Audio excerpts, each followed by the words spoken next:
खड़ियाल विधायक अधिराज पाणिग्राही एकांत अनुगत खड़ियाल नगरपाल उज्ज्वल गुप्ता गतकाली बीजेपी रे सामिल होती। माननीय प्रधानमंत्री कार्यशैली और राज्य सरकार को उन्नयनमूलक कार्य अनुप्राणित होई से बीजेपी रे जोग देथिबा कहिसेंती। निज प्रतिक्रिया रे खड़ियाल विधायक अधिराज पाणिग्राही प्रशंसा करने सहित आगामी दिन में तांकु बीजेपी रे आनिबा पई चेष्टा करिवे बोली कहिसेंती। यशस्वी प्रधानमंत्री नरेंद्र मोदी जी नेतृत्व जो भारत विकास होची, मोहन चरण मांझी जी नेतृत्व जो ओडिशा रे विकास होची ताठू अनुप्राणित होई मु आज भारतीय जनता पार्टी रे मु जोग देछि। पूर्वर मु कांग्रेस रे थिली, कांग्रेस रु चेयरमैन भी थिली। वर्तमान मु कांग्रेस को छाड़ी करी आज भारतीय जनता पार्टी रे मिसिछि।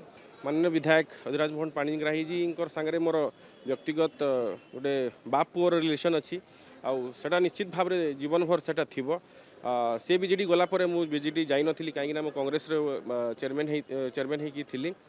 वर्तमान मतांतर मनांतर किसी नहीं मु पॉलिटिकली भी मैच्योर्ड हो गली बोलिक आज गोटे डिसीजन स्वतंत्र भाव में नहीं निश्चित भाव में सेटा वर्तमान मु कहबार किसी माने ठीक है ना कहीं दिन को दिन जे भली भाव रे मोहन मांझी सरकार और नरेंद्र मोदी सरकार आमर भारत वर्ष रे आ ओडिशा रे जो प्रकार काम करुछंती हे पारे फ्यूचर रे जदि से अनुप्राणित हो जिवे निश्चित भाव रे से आसिक जोग देबे बोले मत लागुछ।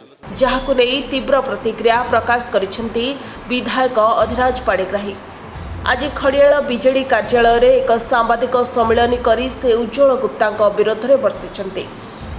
उज्ज्वल गुप्ता निजर स्वार्थ साधन पाई बीजेपी को जाइछंती बोली कहबा सह से बीजेडी रे अछंती और आगामी निर्वाचन बीजेडी रु लड़िबे बोली कहिसेंती।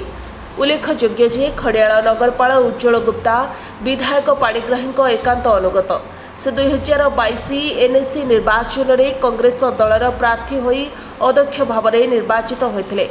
2024 विधानसभा निर्वाचन समय विधायक अधिराज पाणिग्राही बीजेडी रे मिसिथिले मध्य से दल परिवर्तन करनथिले, किंतु दल विरोधी काम करथिबा अभियोग करी कांग्रेस तांको निलंबित करथिला। से बीजेपी रे जोग देबा परे अनेक कथा आलोचना हेउछि।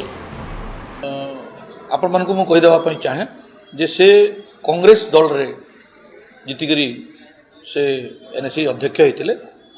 आमर बिजु जनता दल रु 3 जन काउंसिलर मध्य भारतीय जनता पार्टी रे तांको सहित जॉइन कले।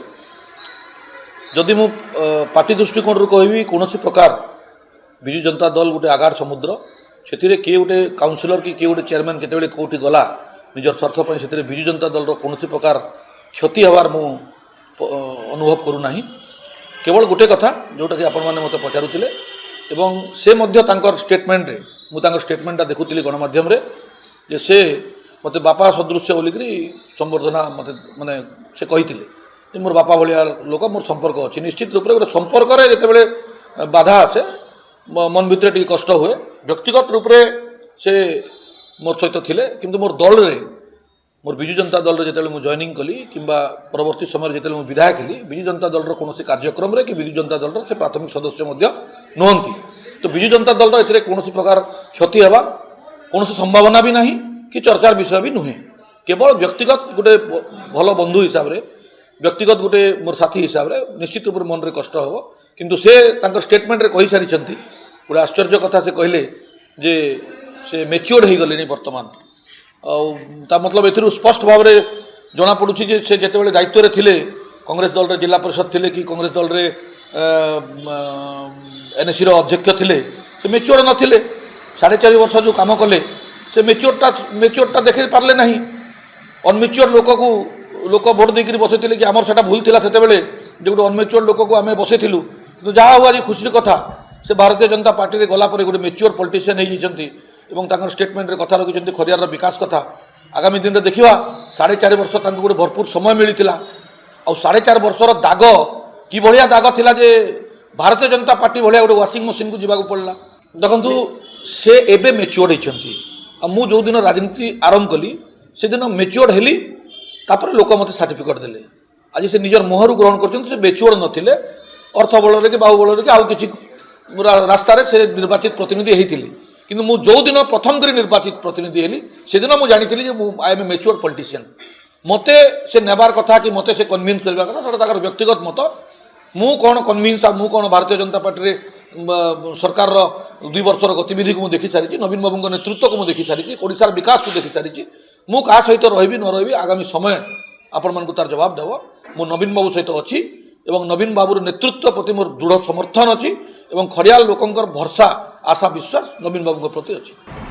खड़ियालरू सांबो कुमार सराफ का रिपोर्ट सनस्टार टीवी।